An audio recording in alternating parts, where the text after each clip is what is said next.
Привет!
Those cheap drum kits for Christmas, but I would break it within an hour, you know, with the paper heads.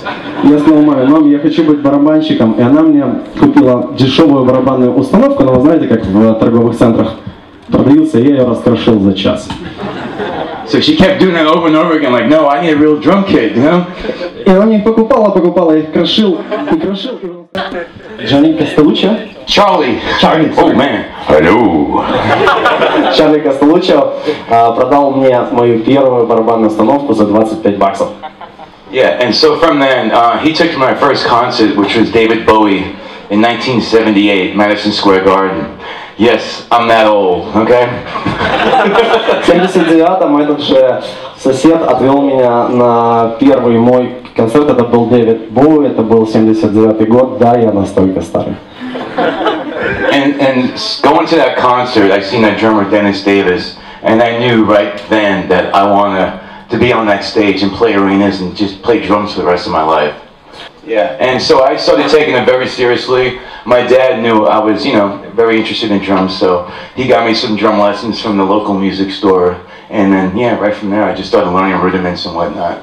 Yeah, and then I met this drum teacher was my mentor, John Spina, who he took me under his wing, and he took me, studied drums with him for a long time, and he became like one of my best friends in my life. And I was very influenced by the old 70s guys like John Bonham. Cozy Powell is one of my idols. I don't know if you guys know what Cozy Powell is. You do? Знаете Cozy Powell? Hey, get those drumsticks, the big sticks, I'm gonna show them. My practice sticks.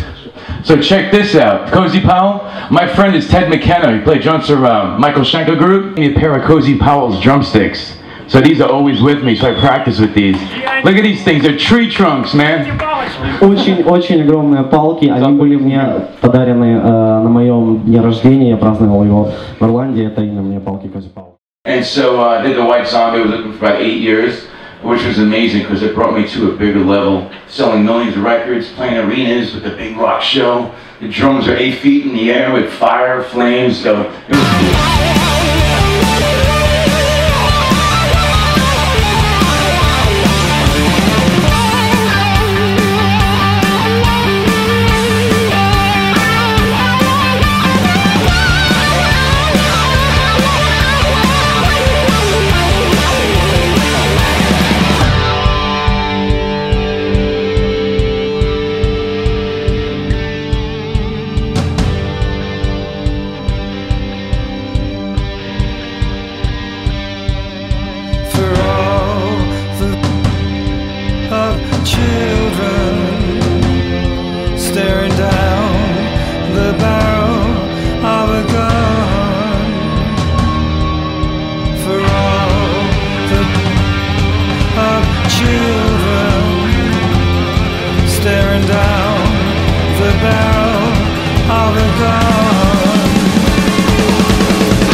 Anyhow, the reason I'm here is for TAMA Drums, the best drums in the world.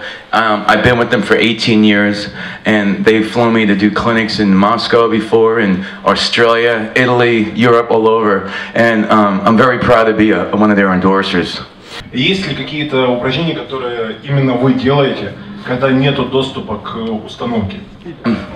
Usually, if I practice, it's hard when you're touring, traveling so much. But I usually practice with, on my drum pad in the dressing room before I go on to loosen up and do rudiments or whatnot to get ready for the show. Ну, по сути, все просто. Он занимается с пэдом. Как мы знаем, у Джона есть своя сэмпловая библиотека от Superior Drummer, John Tempesta Metal Machine. И такой вот вопрос, как ему работалось над таким проектом, и не приходилось ему слушать начинающих исполнителей и так думать, классно играет чувак, а потом, блин, это же я.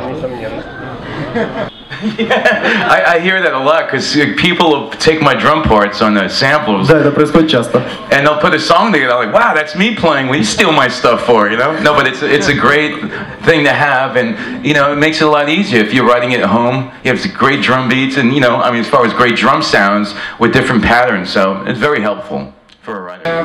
What's the main difference between playing so different kinds and styles of music, and with such kind of people like Ian Ashbury, Paige Hamilton, and of course Chuck Billy? Right.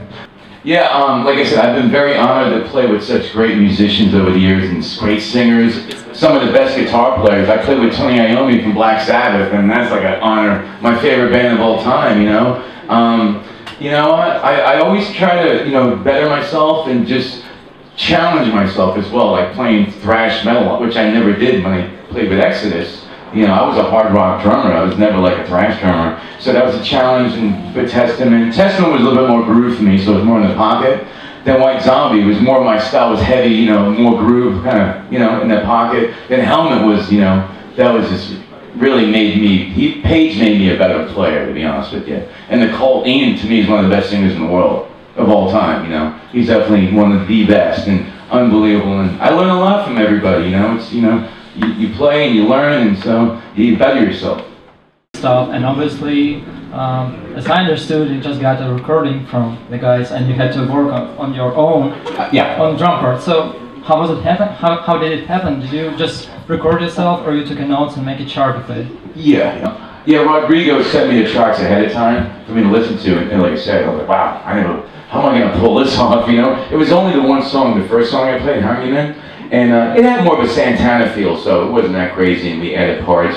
But Rodrigo flew to Los Angeles, and I had the tracks, I recorded, he was in the room with me, and he pretty much changed it all around, what he wanted to hear, and like, and I was like, wow, this kind of Latin feel, but it was great, you know, I never did that, and that went so well that they asked me to do the other songs, and doing a couple shows with them, as well as they wanted me to tour with them this summer, but I had to do the Cult, so that was like I said, that was probably one of the most challenging things I've ever done, that whole different style of Latin feel, you know, it's different. The bell of the dawn.